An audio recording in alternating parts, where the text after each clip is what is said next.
कोणाला तिकीट मिळतंय? गुंडांना. तुरु कारागृहात येऊन बाहेर मिरवणूक काढायची नाही, घोषणा द्यायची नाही, पण तुम्ही उभं राहू शकता. निष्ठावंतांना बघल.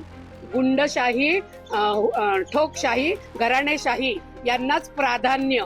आणि लोकशाहीला जो हरताळ फासला गेला आहे काल, त्या पुढच्या राजकारणाची किंवा पुढच्या पिढीची खरंच चिंता वाटतेय. कसला नगर विकास, कसला नगरसेवक, हे शब्द खरंच शब्दकोशातले वाटायला लागलेले आहेत. कोणाला करायचाय का विकास? खूप अभिमान आणि आनंद होतोय.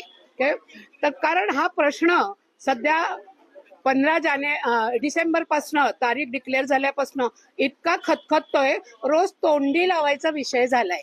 जेवणातलं तोंडी लावणं असतं तसा तोंडी लावायचा विषय. कोण उभं राहील ग, कोण निवडून येईल ग, कोण यायला पाहिजे ग, वगैरे वगैरे. पण या सगळ्या चर्चांना काल ज्या पद्धतीने स्वरूप दिलं गेलं, निष्ठावंतांना बघल. गुंडशाही, ठोकशाही, घराणेशाही यांनाच प्राधान्य. आणि लोकशाहीला जो हरताळ फासला गेला आहे काल, निष्ठावंतांना बाजूला ठेवून, तो खरोखरच संतापजनक आणि खेदजनक आहे. आमच्यासारख्या ज्येष्ठ नागरिकांना या पुढच्या राजकारणाची किंवा पुढच्या पिढीची खरंच चिंता वाटतेय. कसला नगर विकास, कसला नगरसेवक, हे शब्द खरंच शब्दकोशातले वाटायला लागलेले आहेत. कोणाला करायचाय का विकास? कोणाला तिकीट मिळतंय? गुंडांना. तुरु कारागृहात येऊन बाहेर मिरवणूक काढायची नाही, घोषणा द्यायची नाही, पण तुम्ही उभं राहू शकता. कुठे चाललोय आपण?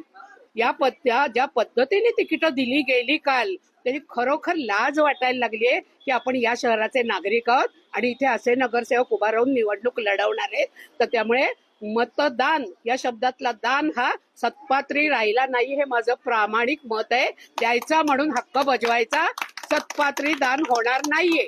अत्यंत प्रामाणिक मत आहे. अगदी खरं, अतिशय महत्वाचा मुद्दा आहे. आपण पाहिलं असेल काल पुणे नगर महापालिकेसाठी जी काही उमेदवारी अर्जाचं वाटप झालं, त्यामध्ये राष्ट्रवादी काँग्रेसकडून काही गुंडांना तिकीट दिलेलं आहे. त्यामुळे यांनी मुद्दा केला, तो अतिशय रास्त मुद्दा आहे असं म्हणावं लागेल. तुम्ही काय सांगाल?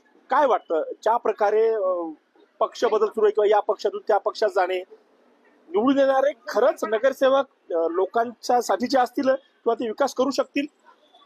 नाही, पहिल्यांदा आहे ना की एक पक्ष, दोन पक्ष, तीन पक्ष, जे 3 पक्ष होते किंवा एकूण 6 पक्ष होते, ते पहिल्यांदा त्यांनी 6चे 3 आणि 1 सत्ता केली. परत दुसरे 3 उरलेले त्यांनी परत दुसरी सत्ता केली. म्हणजे सत्तेसाठी हे आपले जे लाईफ प्रिन्सिपल आहे किंवा लाईफ मॅनेजमेंटच्या पक्षाचे काही प्रिन्सिपल आहेत किंवा जो अजेंडा आहे तो काही सगळं झाकलेला आहे.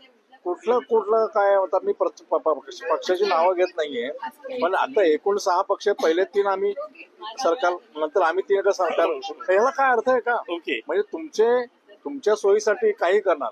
म्हणजे मागे त्या मॅडमने सांगितलं की आम्ही मतदान एकाला केलेलं होतं, त्याला बहुमत मिळालं, बहुमताला काय जागा होते, पण एवढी विचित्र आघाडी झाली की मतदानाला टांगूनच दिलं ना. अगदी टांगून म्हणजे बोलतोय, चुकीचं बोलतोय की आमच्या मताला काहीच किंमत नाही. खरंय. म्हणजे ज्या 2 राष्ट्रवादी विधानसभेला आणि लोकसभेला एकमेकांच्या विरोधात होत्या, त्या आता पुणे महानगरपालिकेमध्ये अजित पवारांची राष्ट्रवादी आणि शरद पवारांची राष्ट्रवादी पुन्हा एकत्र आल्यात.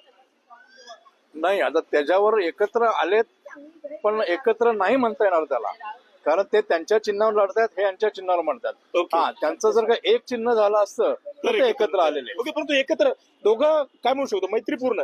याच्या आधी कधी एकमेकांच्या विरोधात होते, ते आता एक होणं म्हणजे काय की एक तर माझं घड्याळ तू घे, किंवा मग घड्याळ जे पूर्वीचं होतं त्यांनी ते एकत्र ठेवलं पाहिजे होतं. पण त्यांची युती झाली महानगरपालिकेसाठी. मग युती झाली म्हणजे शेवटी सत्तेसाठी राजकारण चाललंय ना हे. ओके, म्हणजे एकत्र झाले हे म्हणणं चुकीचं आहे. बरं, तुझा पक्ष वेगळा, माझा पक्ष वेगळा, आपण दोघं मिळून अवघे निवडणुकीपुरते आपण एकत्र आलो, थोडक्यात असं झालं. काका, तुम्हाला काय वाटतं, ज्या प्रकारे घडामोडी पाहतोय आपण, त्यांनी एक अतिशय महत्वाचा मुद्दा उपस्थित केला, म्हणजे गुंडांना तिकीट दिले.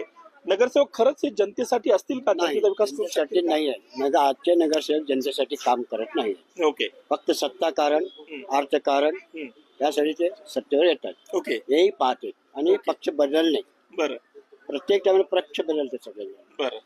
आणि पाण्याचं सोय नाहीये, कचऱ्याचं वेगळं नाहीये, योजनाच नाहीये सरकार कॉर्पोरेशन. अच्छा, फक्त पैसा द्या, काम करतात.